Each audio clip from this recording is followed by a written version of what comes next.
Por la señal de Santa Cruz, de nuestros enemigos, líbranos, Señor Dios nuestro, en el nombre del Padre, y del Hijo y del Espíritu Santo. Amén. Señor mío y Dios mío, creo firmemente que estás aquí, que me ves, que me oyes. Te adoro con profunda reverencia, te pido perdón de mis pecados y gracia para hacer con fruto este rato de oración. Madre mía Inmaculada, San José, mi Padre y Señor, Ángel de mi guarda, intercedan por mí. En el Evangelio de la misa de hoy nos cuenta San Marcos cómo Jesús va a la casa de Simón y Andrés con Santiago y Juan y se encuentra con que la suegra de Simón estaba enferma, estaba en cama y con fiebre, y Jesús la cura. Y entonces ella se levanta y se pone a servir a Jesús y a los discípulos. Pero ahí no termina la cosa, porque cuando cae el sol ya le empiezan a llevar todos los enfermos, todos los endemoniados. Y dice que la ciudad entera se agolpaba junto a la puerta para buscar a Jesús. Y curó a muchos que padecían diversas enfermedades y expulsó muchos demonios. Y continúa San Marcos, que muy de madrugada se levantó, salió y se fue a un lugar solitario y ahí se ponía a hacer oración. Salió a buscarle Simón y los que estaban con él, y después de encontrarle le dijeron: todos te buscan. Bueno, esto es como una especie de resumen de lo que era toda la vida de Jesús. La vida de Jesús, el día de Jesús, era prácticamente eso. Se levantaba con las primeras luces para empezar a hablar con su Padre Dios. Él sabía que después el día iba a ser complicadísimo, que no iba a tener una oportunidad para hablar con su Padre, entonces lo hacía muy a primerísima hora.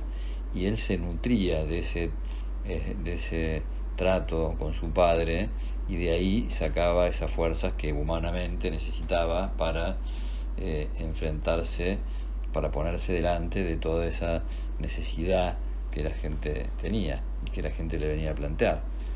Y este era el modo en el que Jesús actuaba, ¿no es cierto? Oración, predicación de la palabra, anuncio del Evangelio y curación de los enfermos. Él se ocupaba de los cuerpos y de las almas. A mí no me gusta mucho esta reducción, ese reduccionismo que habla de que a nosotros nos interesan las almas. Las almas no se encuentran así separadas. Las almas separadas son las de los que ya han muerto, pero la gente que vive no son almas, son almas y cuerpo.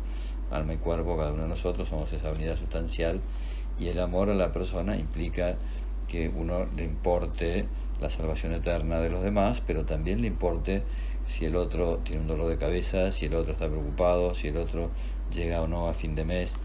La verdad es que es absolutamente necesario. Jesús no se ocupaba solamente de las almas, se ocupaba de las personas, y cada una de las personas tenía ese trato absolutamente privilegiado, y ese trato que da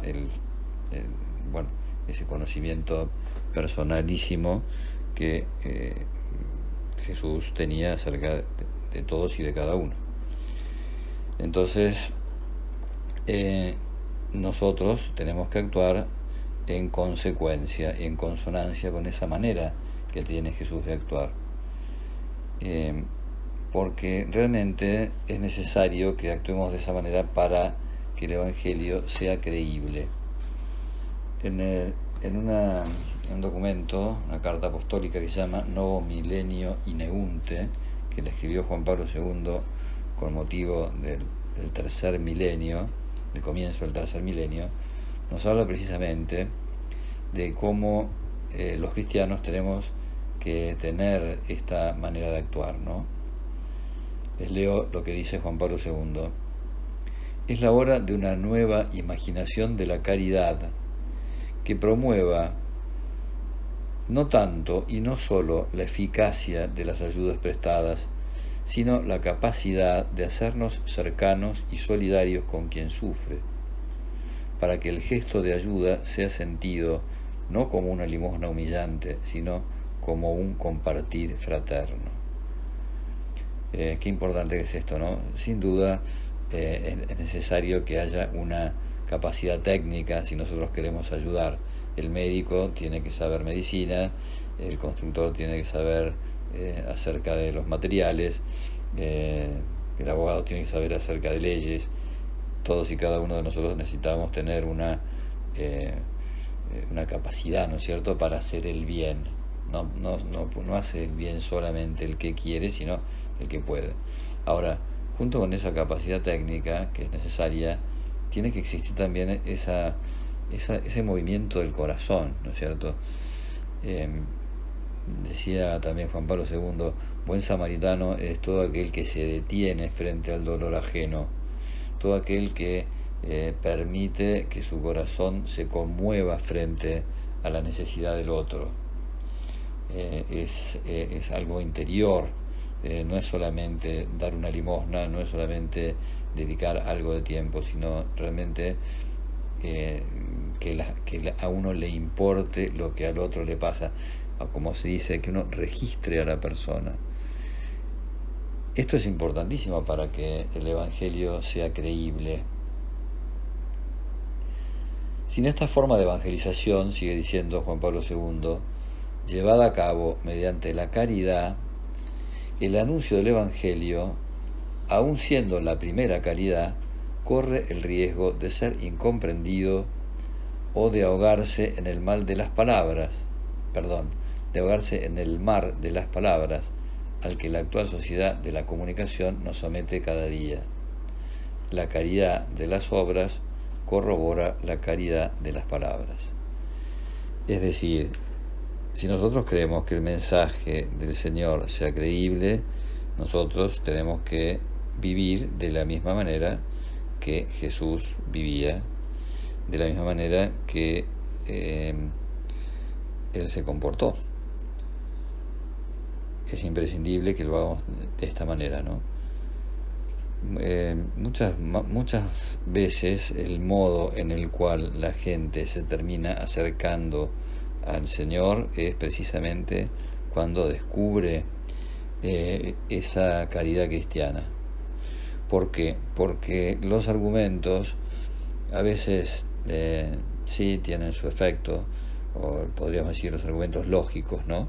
Ahora, ¿cómo nosotros experimentamos, ¿no es cierto?, que cuando nos damos cuenta que alguien nos quiere de veras, que a alguien les interesa lo que nos pasa, lo que nosotros somos, es como que bajamos la guardia, y si teníamos algún prejuicio, le permitimos a esa persona que entre en nuestro interior. ¿Por qué? Porque el amor verdadero realmente llega al fondo del corazón. Jesús quiere nuestra salvación eterna, pero también quiere nuestra felicidad terrena. Jesús también quiere consolar al afligido. Jesús quiere estar junto a aquella persona que está necesitada.